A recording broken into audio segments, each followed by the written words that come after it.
बहुत बहुत नमस्कार दोस्तों। अब हम प्रीलिम्स 2021 की सीरीज़ में दूसरा जो लेक्चर लेकर के आए हैं वो है पूंजी निर्माण का, जिसके संदर्भ में हम जानेंगे कि आखिरकार देसी भाषा में बोलें तो पैसा कैसे बनता है। ठीक है, तो पूंजी निर्माण के संदर्भ में मैं एक बात आपको स्पष्ट कर दूं कि आप आगे जो भी स्लाइड्स आएंगे उसके अपने सेल्फ नोट्स बनाते जाना, जो भी बेहतर समझे, जो करना चाहें, जिससे आपको याद रहे, स्क्रीनशॉट लेना, जो भी करना, लेकिन याद करने की कोशिश करिएगा। कोशिश करूंगा कि अर्थव्यवस्था के जितने भी लगभग सामान्य रूप से प्रश्न आते हैं प्रारंभिक परीक्षा में उनको मैं कवर कर सकूं। तो इसी दौर में मैं आपको पूंजी निर्माण के संदर्भ में आज चर्चा करूंगा। पूंजी निर्माण आखिरकार कैसे होता है, या कहें कि पैसा कैसे बनता है। तो घर बैठे तो बनेगा नहीं, क्या पैसा बन जाए, पेड़ लगा दो पैसा बन जाए, नहीं, है ना। खेती होगी जी, नहीं, खेती उसका एक पार्ट हो सकता है, लेकिन पैसा बनाने के लिए कुछ क्रमागत सिद्धांत, कुछ क्रमागत नियम दिए गए हैं जिनके माध्यम से पूंजी का निर्माण होता है या पैसा बनता है। ठीक है, तो कैपिटल फॉर्मेशन जिसको इंग्लिश में बोलते हैं। तो अभी आसानी से मुझे हिंदी वाला मिल जा रहा है तो मैं हिंदी की स्लाइड्स चला रहा हूँ। ठीक है, लेकिन जहाँ मुश्किल लगेगी कि नहीं मिल पा रही हैं हिंदी की स्लाइड्स, तो वहाँ पर मैं सीधे से किसकी चर्चा करूँगा, इंग्लिश वाले लेकर के आ जाऊँगा। ठीक है, पूंजी निर्माण का आखिरकार अर्थ क्या है, इसमें है पूंजी निर्माण का अर्थ है कि समाज समस्त वर्तमान उत्पादन को उपभोग के लिए प्रयुक्त नहीं करता। अच्छा ठीक है, यहाँ पे 2 बार यूज हो चुका है, इसको थोड़ा ध्यान दीजिएगा।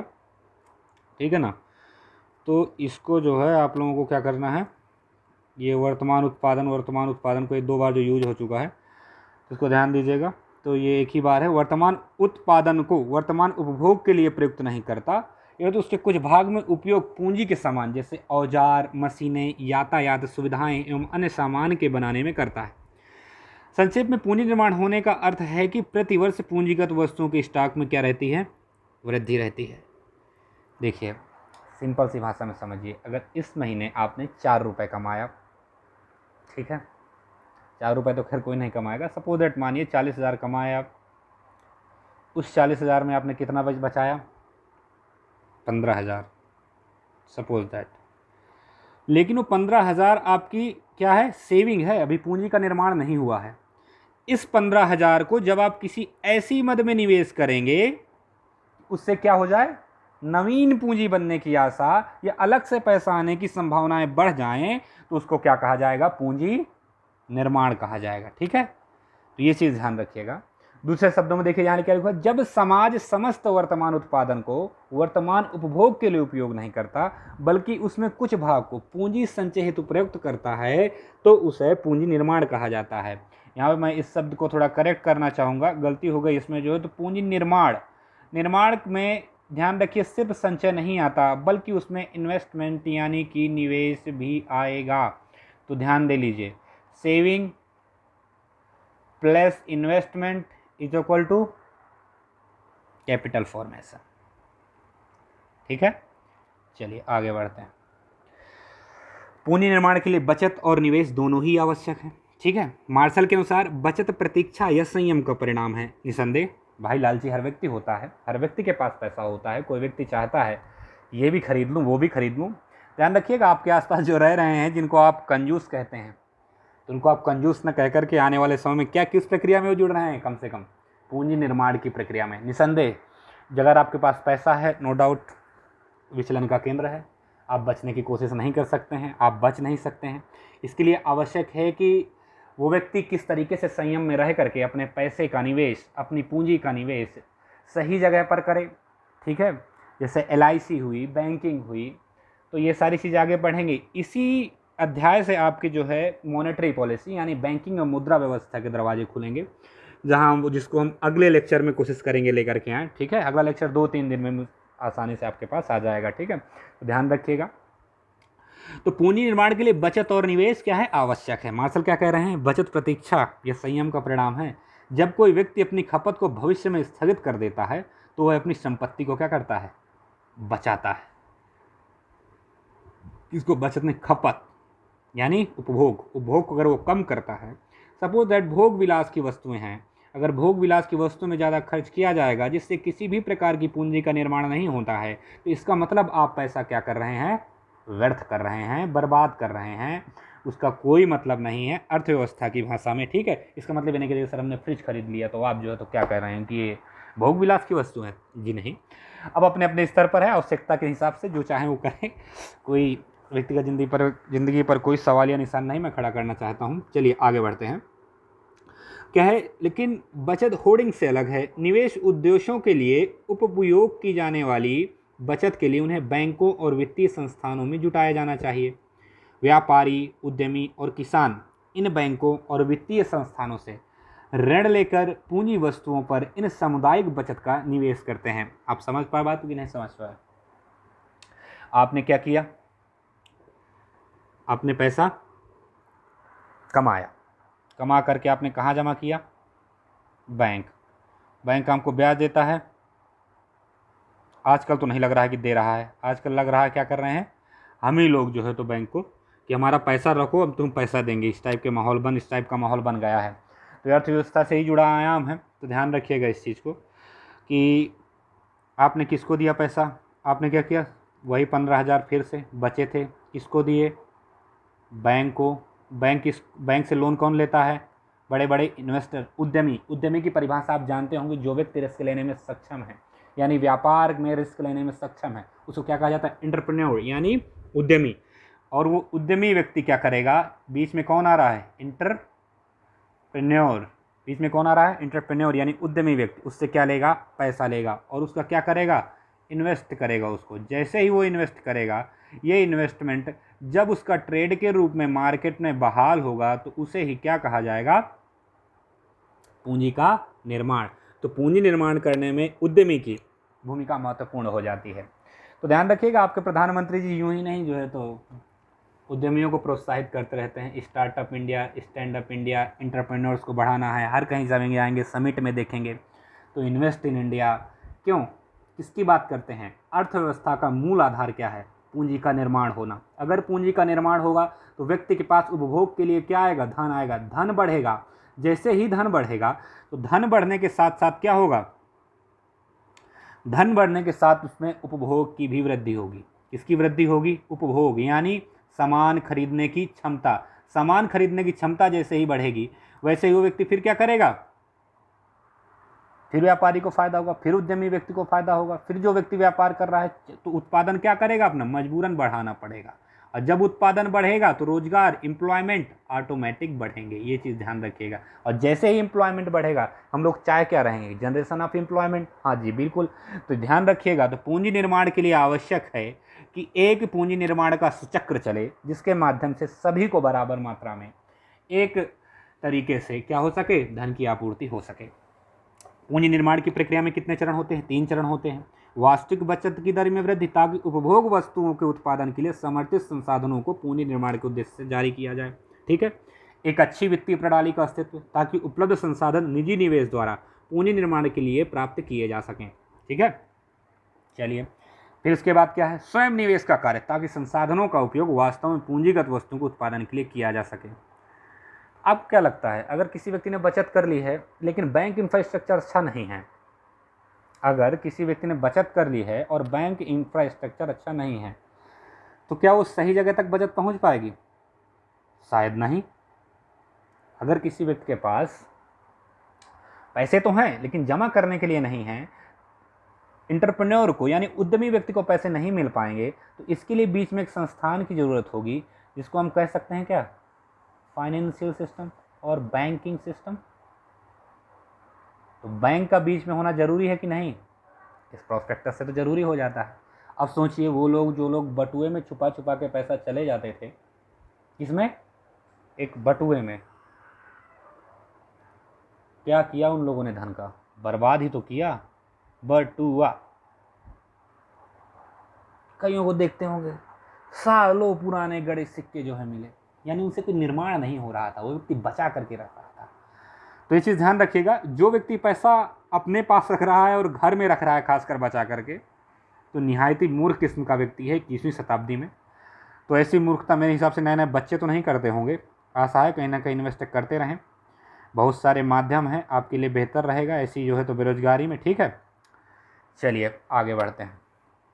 मुझे इस बात का ठीक ठाक अंदाजा है कि वीडियो अधिकतर बेरोजगार लोग ही देख रहे होंगे, तभी आप ये वीडियो देख रहे हैं। अगर आप बेरोजगार नहीं होते तो ये वीडियो क्यों देखते हैं? गलत है, ठीक है ना। तो पूंजी निर्माण की परिभाषा देखिए, नर्क से क्या कह कर गए हैं।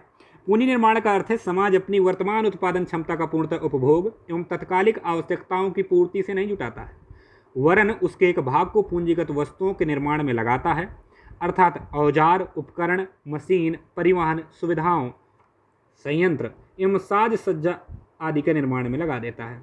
ये उपभोग पर देखिए ज़्यादा बल दे रहे हैं।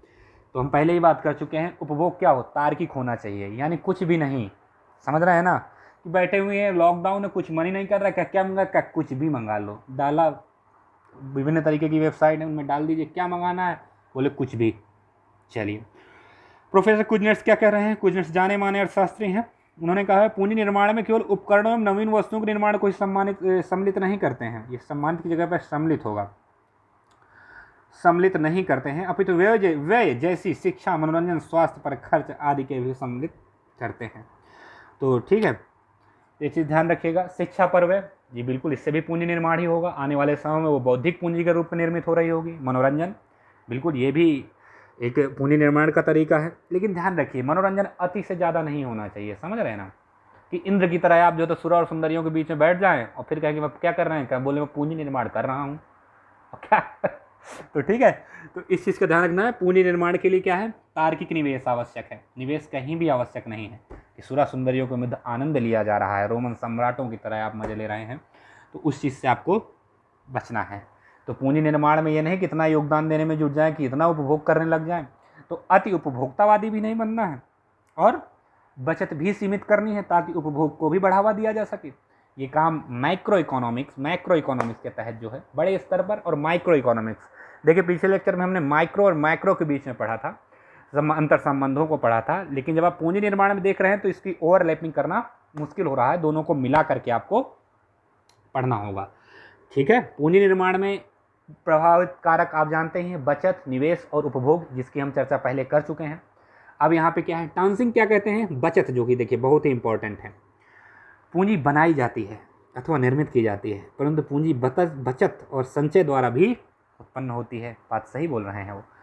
यूँ कहें कि अगर बचत नहीं होगी तो अपना आपको, तो आप एक चीज़ तो समझ गए, अगर बचत नहीं होगी तो पूंजी निर्माण की हमारे हिसाब से आशा नहीं है। इसलिए ये चीज़ ध्यान लगा कर बैठें कि किसी भी चीज़ के लिए बचत बहुत ही महत्वपूर्ण हो जाती है। किसी भी चीज़ का तात्पर्य है किसी भी वस्तु के संदर्भ में अगर पूंजी का निर्माण करना है, क्योंकि जब तक आपके पास आधार नहीं रहेगा तब तक आप कोई सा भी घर तैयार नहीं कर सकते हैं। तो एक प्रकार से कहा जाए तो अर्थव्यवस्था में बचत क्या होती है, आधार होती है। तो बचत को भी घरेलू बचत एवं संस्थागत बचत, कॉर्पोरेट या निगम बचत के रूप में जाना जाता है, जिसके विभिन्न प्रकार आगे आने वाले अध्यायों में हम अध्ययन करेंगे। बचत करने की इच्छा, अच्छा कुछ लोग रहते हैं इच्छुक रहते हैं, इच्छुक क्या रहते हैं, प्रवृत्ति ही रहती है कि पैसा नहीं खर्च करना है। फटी बनियान पहने हुए कईयों को आपने देखा होगा, नहीं है, सक्षम है वो खरीदने में, ऐसा नहीं कि वो व्यक्ति सक्षम नहीं है, बावजूद उसके जो है, लेकिन वो व्यक्ति क्या है, पैसा खर्च नहीं करना चाह रहा है। एक पॉइंट ऑफ व्यू से अच्छा भी है पूंजी निर्माण की दृष्टि से। लेकिन वो बचत कहाँ ना रहे, एक बटुए में रखी हुई या मटके में गाड़ के जमीन के अंदर न रख दी जाए, बल्कि कहाँ जाए, उस संस्थागत बचत के रूप में पहुँचे। ठीक है, यानी बैंकों के पास पहुँचे। बचत करने की इच्छा, व्यक्ति की बचत करने की इच्छा अनेक उद्देश्यों को लेकर की जाती है, जिसमें क्या है, सामाजिक प्रतिष्ठा। व्यक्ति सामाजिक प्रतिष्ठा के लिए भी बचत करता है, क्योंकि आज के आधुनिक युग में जिस व्यक्ति के पास जितना अधिक धन होगा उसकी समाज में उतनी ही प्रतिष्ठा होगी। जी बिल्कुल, ऐसा है कि नहीं है, बिल्कुल है ऐसा। लेकिन आज भी गांव में आप देखते होंगे एक प्रवृत्ति बहुत पाई जाती है कि एक व्यक्ति जमीन ले रहा है। समझेगी पूरी बात, वो भी बचत के दौरान क्या हुआ, निवेश ही तो है जमीन लेना उन्हें। आज भी छोटे छोटे कस्बों में देखते होंगे कि जिसके 10 प्लॉट हैं, 12 प्लॉट हैं, 6 प्लॉट हैं, इज्जत उसी के हिसाब से निर्धारित की जा रही है। समझ रहे हैं ना।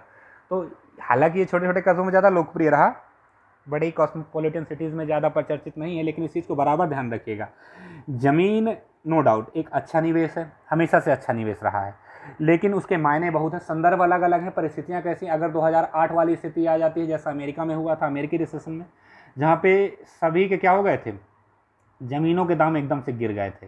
इसलिए कभी कभी घाटे का होता है, हालांकि हर वक्त नहीं होता है। तो इस चीज़ का विशेष रूप से ख्याल रखना है कि निवेश हो तार्किक हो। ठीक है, चलिए आगे बढ़ते हैं, सामाजिक प्रतिष्ठा। इसके बाद क्या आदत है, कुछ व्यक्तियों की आदत ही होती है, कुछ व्यक्ति बहुत ही अधिक अनावश्यक धन खर्च कर देते हैं। बचत, कुछ लोग पैसा बचाने की आदत रखते हैं तो कुछ लोग पैसा खर्च करने की आदत रखते हैं। ठीक है। सामाजिक सुरक्षा, यदि व्यक्ति इस बात से आश्वस्त हो कि वृद्धावस्था की पेंशन दुर्घटना पर क्षतिपूर्ति या की पर्याप्त व्यवस्था है तो वह कम बचत करेगा। जी हाँ, बुढ़ा व्यक्ति हो, जॉब में हो, नौकरी कर रहा हो और रिटायरमेंट के दिन नज़दीक हो, यानी वो बचत करेगा? मेरे हिसाब से तो नहीं। भी देखिए, व्यवहारिक होकर पढ़िए, ऐसा नहीं है। आसपास की चीज़ों में जो देख रहे हैं उसी से किताबें बनी हैं, किताबें अलग से नहीं आ गई हैं, तो इस चीज़ को आप दिमाग में बैठा करके चलें। ठीक है। पारिवारिक स्नेह, बिल्कुल बच्चे के लिए पैसा बचाते हैं लोग कि नहीं बचाते हैं? बिल्कुल बचाते हैं कि हमारा बेटा जो है मर जाएंगे, नाती खाएगा, पोता खाएगा, ज़मीन बनाई जा रहे हैं, तो बहरहाल इसलिए भी बचत बढ़ती है। अच्छी बात है, ऐसा स्नेह काम का जो देश के आए, देश के काम में आए, ऐसी ममता अच्छी है।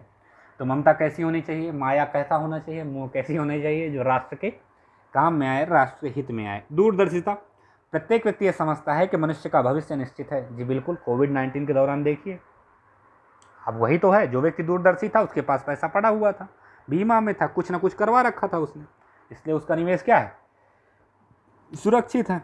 लेकिन कुछ लोग क्या रहते हैं, नहीं कर पाते, फिर वो भुगतते हैं अच्छे से। तो इसलिए प्लीज़ निवेश क्या करें, बचा करके रखें, बना करके रखें। बचत करने की शक्ति, जैसे धन वितरण, किसी के पास पैसा, अच्छा एक बेरोजगार व्यक्ति धन का बचत तो करना चाह रहा है, वो जानता है निवेश होता है कि नहीं, समझ रहे हैं बात को नहीं? वो जान रहा है, क्या जान रहा है कि बचत करना अच्छी बात है, लेकिन पैसा भी तो उसके पास होना चाहिए। ठीक है ना? तो इस चीज़ का विशेष ख्याल रखना है कि धन अगर नहीं है तो भी तो बचत नहीं हो सकती भाई। इसके लिए धन का होना आवश्यक है। किसी के पास धन कम है, किसी के पास धन क्या है, ज़्यादा है। ठीक है। प्राकृतिक साधन, किसी भी देश की राष्ट्रीय आय उसके प्राकृतिक साधनों पर निर्भर करती है। प्राकृतिक साधन प्रचुर मात्रा में होंगे तो राष्ट्रीय आय अधिक हो। जी बिल्कुल, अगर प्राकृतिक आय है, जैसे आप देखिए, मैं एक एग्जाम्पल आपको मलेशिया का दे सकता हूँ। मलेशिया में रबड़ का उत्पादन जैसे खूब होता है, अधिक मात्रा में होता है, पर्याप्त मात्रा में होता है, तो वहाँ का व्यक्ति रबड़ उत्पादित करता है और उसकी मांग भी, डिमांड भी अधिक है, तो वहाँ के देश के लोगों की बचत भी अधिक होगी। ऐसे ही आप अरब कंट्रीज़ को ले लीजिए, प्राकृतिक संसाधन, पेट्रोलियम वहाँ पे देखिए अधिक मात्रा में है, तो वो लोग क्या करेंगे, बचत करने में क्या होगा, वो एक तबका अधिक सक्षम होगा और खुद को बनाए रखेगा। समझ रहे हैं बात नहीं? खुद का अस्तित्व ठीक तरीके से बनाए, वह करने का ढंग होता है। अच्छा, कुछ लोग क्या करते हैं, विवेकपूर्ण ढंग से खर्च करते हैं, फिर मैं बता रहा हूँ। कुछ लोग अति उपभोक्तावादी, फिर वही बात आ गई कि इंद्र की तरह सुरा सुंदरियों में और उस पैसा खर्च करना, फिर कहना कि हम क्या कर रहे हैं, निवेश कर रहे हैं, मनोरंजन में निवेश कर रहे हैं, इससे क्या होगा, पूंजी का निर्माण बढ़ेगा। तो ये बिल्कुल तार्किक नहीं है। ठीक है। चलिए, आय और व्यय, ये यदि व्यक्ति की आय अधिक होगी तो बचत करने की शक्ति भी क्या होगी, अधिक होगी, जबकि यदि कमाई होगी तो बचत करने की शक्ति भी क्या होगी, कम ही होगी। ठीक है। चलिए, हाँ, तो यहाँ पे देख लीजिए, जो चीज़ मैंने आपको उसके माध्यम से समझाने का प्रयास किया था कि पूंजी का निर्माण कैसे होता है। तो मानव पूंजी में पहले क्या होता है, सुविकसित मानव पूंजी, उत्पादन एवं कुशलता में क्या होगी, वृद्धि होगी, आर्थिक समृद्धि दर क्या होगी, बढ़ेगी। मानव पूंजी निर्माण में अधिक धन होगा और उसके लिए क्या होगा, मानव पूंजी में निवेश किया जाएगा। मानव पूंजी, अच्छा एक चीज़ ध्यान रखिएगा, मजदूर हमेशा वो नहीं होता जो सामान उठाता है। कैसा सामान, कि शारीरिक श्रम करे मजदूर, वही नहीं होता है। बौद्धिक मजदूर भी तो हो सकता है, कुशल मजदूर भी तो हो सकता है। कुशल मजदूर जैसे आपने पिछले उसमें पढ़ा था, चतुर्थ सेक्टर में वो व्यक्ति आता है, जो व्यक्ति क्या होता है, बौद्धिक मजदूर होता है। समझ रहे हैं? उसको यही तो कहेंगे बौद्धिक श्रम जिसको बोलते हैं। दूसरे शब्दों में कहें, इंजीनियर जो रहता है, बीटेक किए हुए व्यक्ति है, क्या वो कुशल श्रमिक है? जी हाँ, बेहद कुशल श्रमिक है, इसलिए वो अमेरिका के स्तर पर भी काम करता हुआ मिल जाता है। इसलिए श्रम जो व्यक्ति कर रहा है, तो श्रम की प्रवृत्ति कैसी है, क्या अभी भी सिर में उठा रहा है या कोई तकनीकी काम करने लग गया है? इसलिए कोई व्यक्ति अगर कह रहा है कि आप कौन सा श्रम कर रहे हैं, तो समझदार नागरिक तक की तरह आप जरूर ये पूछें कि आपके श्रम का कार्य क्या है। समझ रहे हैं, कुशल है कि अकुशल है? अगर अकुशल है तो निसंदेह उसकी 21वीं शताब्दी में तो आय क्या होगी, कम होगी। ठीक है। चलिए आगे बढ़ते हैं। इसके अंतर्गत मुद्रा प्रणाली में क्या क्या आता है, बचत करने का तरीका क्या क्या है। यदि व्यक्ति की आय अधिक होगी तो मुद्रा प्रणाली में बचत करने के लिए क्या क्या शामिल किया जाएगा, तो उसके लिए हम देख लेते हैं क्या क्या मुद्रा प्रणाली में बचत के लिए। वो स्लाइड गायब हो गई है, ऊपर वाली हेडिंग नहीं है इसमें। तो प्रणाली में बचत के क्या क्या तरीके होते हैं। यदि किसी देश की मुद्रा में स्थायित्व होगा, सीधी सी बात है, यानी मुद्रा स्फीति यानी महंगाई अधिक नहीं होनी चाहिए। समझ रहे हैं आप कि नहीं समझ रहे हैं? अगर 200 रुपये लीटर पेट्रोल ही मिल रहा है तो आपको लगता है बचत हो पाएगी? चांस ही नहीं है। ठीक है, समझ लो, अभी भी तो सीधा सीधा जेब गरम करती हैं ये सब चीज़ें। और कितना भी पैसे वाला व्यक्ति हो, फिर अगर मुद्रास्फीति बढ़ी हुई है, महंगाई अधिक है, अगर उस व्यक्ति के पास बेशक 2 लाख रुपए 3 लाख रुपए सैलरी आ रही है, मासिक वेतन आ रहा है, आप क्या समझ रहे कितना बचा पाएगा? जब तक वो पेट्रोल का दाम नहीं वहन कर सकता, जबकि पेट्रोल का दाम ही इतना बढ़ जाएगा, साथ में कमरे किराया बढ़ जाएगा, आप ये बताइए, साथ में सब्जी का रेट भी बढ़ जाएगा। दूसरी बात ये सुनिए, क्या पेट्रोल का दाम बढ़ने से सिर्फ पेट्रोल में ही आप ज़्यादा पैसा दे रहे होते हैं? जी नहीं, ऐसा मूर्ख व्यक्तियों को सोचने दीजिए। आप समझदार हैं तो ये चीज़ समझिएगा कि पेट्रोल के दाम के बढ़ने का मतलब क्या है, उसके साथ में ट्रांसपोर्ट होने वाली चीज़ें पेट्रोल डीजल के साथ में ही बढ़ रही होंगी। उदाहरण के लिए, जैसे कोई एक चीज़ आई, पोर्ट में आई, वहाँ से वो ट्रांसपोर्ट की गई, कोई सब्जी ही है, किसी गांव से किसी शहर तक आई, अगर ट्रांसपोर्ट किया जा रहा है तो उसमें पैसा लगेगा, तो उसमें उसकी कॉस्ट भी एक किसान ऐड करता है। इसलिए महंगाई की महत्वपूर्ण भूमिका होती है किस चीज़ में? बचत में। इसको हम क्या बोलते हैं सैद्धांतिक भाषा में? इसको हम बोलते हैं सैद्धांतिक भाषा मुद्रास्फीति, यानी मुद्रा का स्थायित्व। कोई दिक्कत? सरकार की भूमिका, किसी भी देश के लोगों के बचत के प्रोत्साहन करने में सरकार की भूमिका महत्व रखती है। रखती है कि नहीं रखती है? बिल्कुल रखती है। जैसे सरकार यदि चाहे तो विदेशी सहायता उचित प्रयोग कर सकने की सुविधा, शिक्षा का प्रचार करना, अनुचित उपभोग पर रोक लगाना आदि की सुविधा, जागरूकता कार्यक्रम चला सकती है। सरकार ऐसे क्षेत्र में बैंकिंग सिस्टम भी चला सकती है जहां बैंक उपलब्ध नहीं है। जैसे मौजूदा सरकार ने जैम, आधार, जनधन आधार और मोबाइल का सिस्टम चालू किया है। इसके माध्यम से आप क्या समझ रहे हैं? हजारों करोड़ों की बचत में वृद्धि हुई होगी। उसका रीजन, जो व्यक्ति अपने बटुए में पैसा रखता था, चोरी करवा लेता था, ना खरीदने लायक, जो चीज़ नहीं खरीदने लायक रहती थी उसका भी उपभोग करता था। क्योंकि अब बैंकिंग सिस्टम प्रेजेंट हो चुका है, इस कारण से वो व्यक्ति क्या करेगा? बचत की ओर वृद्धि होगा, बचत की ओर अग्रसर होगा। ऐसे बहुत से एग्जाम्पल आप देख सकते हैं। Post payment bank, post office को क्यों परिवर्तित किया गया? एक बड़ा कदम क्यों माना जा रहा है? उसका रीजन ये है कि पोस्ट पेमेंट बैंक की पहुंच दूर दराज के इलाकों तक है पोस्ट ऑफिस की, जिस कारण से उस बैंक की भी पहुंच क्या होगी? दूर दराज इलाकों तक होगी। और बचत में क्या होगी? वृद्धि होगी। व्यक्ति पैसा बचा सकेगा और दूर दूर के क्षेत्रों तक बैंकिंग पहुंच सकेगी। समझ पा रहे हैं? और जैसे ही वहां तक पहुंचेगी, एक संस्था के पास जब पैसा आ जाएगा तो संस्थान के माध्यम से ऋण देना आसान हो जाता है, जिससे निवेश में क्या होती है? वृद्धि होती है। ठीक है, चलिए, शांति एवं सुरक्षा। यदि किसी देश में शांति एवं सुरक्षा है, अर्थात वहाँ पर लोगों का जीवन सुरक्षित है, किसी प्रकार का चोरी उपद्रव की आशंका नहीं है, तो बचत अधिक हुई, नो डाउट। अफगानिस्तान के लोगों की लगता है आपकी बचत होगी? बटुए में पैसा रखते होंगे, बैंक खड़ा कर दीजिए, तालिबान बैंक का बैंक उठा के ले जाएगा। बैंक के कर्मचारी तो छोड़िए, बैंक की दीवार, बिल्डिंग तक ले जाएगा वो। समझ रहे हैं? पूंजी की विनियोग की सुविधाएं। यदि किसी देश में पूंजी के विनियोग की सुविधाएं लोगों को उपलब्ध करवाई जाएं, जैसे बीमा कंपनी, बैंकिंग आदि, तो वहाँ के निवासियों की बचत भी क्या होती है? अधिक होती है। जो बात मैं अभी से कह रहा था, देख लीजिए, आपके देश का सबसे बड़ा बैंक SBI, जहाँ आपके लिए खाता खुलवाना बहुत ही मुश्किल है। ठीक है, आप किसी अन्य बैंक में खाता खुलवा सकते हैं, लेकिन SBI में जिस दिन खाता खुलवा लीजिएगा उस दिन कमेंट बॉक्स में ज़रूर कमेंट करिएगा। ठीक है। LIC मेरे हिसाब से हर सक्षम मध्यम वर्गीय व्यक्ति का कम से कम क्या है? एक लोकप्रिय माध्यम है बीमा करवा लेना कि नहीं हम जो तो बच गए तो बच्चा हमारा क्या खाएगा, ले LIC करवाते हैं। ठीक है, ठीक है। उपयुक्त विवेचन से स्पष्ट है कि पूंजी निर्माण की क्रिया 3 स्वतंत्र क्रियाओं से संबंधित है। वो क्रियाएं क्या हैं? देखिए, फिर मैं बार बार कह रहा हूँ, आप नोट्स बनाइए प्रॉपर तरीके से, स्लाइड्स का स्क्रीनशॉट लीजिए, जो भी करिए, लेकिन यहाँ से आधार बना के चलेंगे। और आगे मैं आपको फाइनेंशियल सिस्टम के साथ, वित्तीय प्रणाली के साथ, बैंकिंग सिस्टम के साथ आपको क्या समझाऊंगा? करंट अफेयर के मुद्दे भी साथ साथ लेते चलेंगे, ताकि जो है आपको 2021 प्रीलिम्स 2021 को टारगेट रख के पढ़ाई करनी पड़े और इसके संदर्भ में आप पीछे न हटें। ठीक है, तो उपयुक्त विवेचन से स्पष्ट है कि पूंजी निर्माण की क्रिया 3 स्वतंत्र क्रियाओं से संबंधित है। वास्तविक बचतों के परिणाम में होने वाली वृद्धि, जिसके अंतर्गत उपभोग उद्देश्यों में प्रयोग किए जा रहे साधनों को पूंजी निर्माण उद्देश्यों की ओर लगाया जाए। ठीक है, इसके बाद क्या है? एक वित्तीय एवं साख प्रणाली।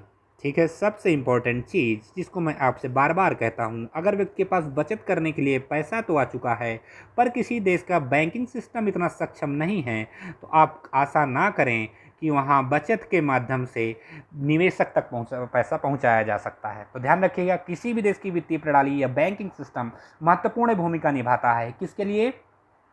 वहाँ तक पहुँचने के लिए निवेशक तक, एक इंटरप्रेन्योर तक, एक उद्यमी व्यक्ति किस तरीके से पैसा प्राप्त करेगा। 2-2 रुपए, 3-3 रुपए बचत करके, आप जानते ही हैं, बूंद बूंद से घड़ा भरता है। उसी पैसे के माध्यम से उस पैसे को कैसे एक संस्थागत व्यवस्था तक पहुँचाया जाए, ये काम सरकार का होता है। सरकार अगर ये करने में सक्षम हो गई, ध्यान रखिएगा, जिस देश का बैंकिंग सिस्टम स्ट्रांग होगा, बहुत ही अच्छा होगा। ध्यान रखिएगा, निवेश का सर्कल, निवेश साइकिल, इन्वेस्टमेंट साइकिल बहुत ही बेहतर तरीके से चलेगा। ठीक है, विनियोग की क्रिया जिससे संसाधनों का प्रयोग पूंजी वस्तुओं के लिए किया जा सके। कोई दिक्कत समझे कि नहीं समझ के आगे? अगर ऋण भी, लेकिन हाँ ध्यान रखिए, संस्थागत ऋण भी इतना अधिक नहीं होना चाहिए कि बाद में काम ही ना आए कोई चीज़। ठीक है, तो ये चीज़ ध्यान रखिएगा। चलिए लास्ट में ये स्लाइड देख लेते हैं। हाँ, तो क्या होगा भाई साहब? High capital formation, chain of capital formation. पहले बात क्या होना चाहिए भाई साहब? High income, then what will be happen? High savings. कोई दिक्कत है? हाई इनकम होगी तो क्या होनी चाहिए? हाई सेविंग्स भी होंगी। हाई सेविंग्स होंगी, लेकिन इसके लिए क्या अच्छा होना चाहिए? हाई सेविंग्स के लिए बैंकिंग सिस्टम अच्छा होना चाहिए। हाई सेविंग्स के लिए फिर क्या होगा? हाई इन्वेस्टमेंट होगा। कोई दिक्कत? और इसी हाई इन्वेस्टमेंट के माध्यम से क्या होगा? High capital formation, chain of capital formation, यानी पूंजी निर्माण की प्रक्रिया। ये सुचक्र चलाना है हम लोगों को। ये हाई इनकम होगा तो हाई एम्प्लॉयमेंट जनरेशन भी तो होगा, और एम्प्लॉयमेंट जनरेशन होगा तो व्यक्ति उपभोग करेगा, उतना ही चीज़ों को खरीदेगा। इसके अंदर, शब्द के अंदर छुपी हुई हैं कुछ चीज़ें, उसको समझिए।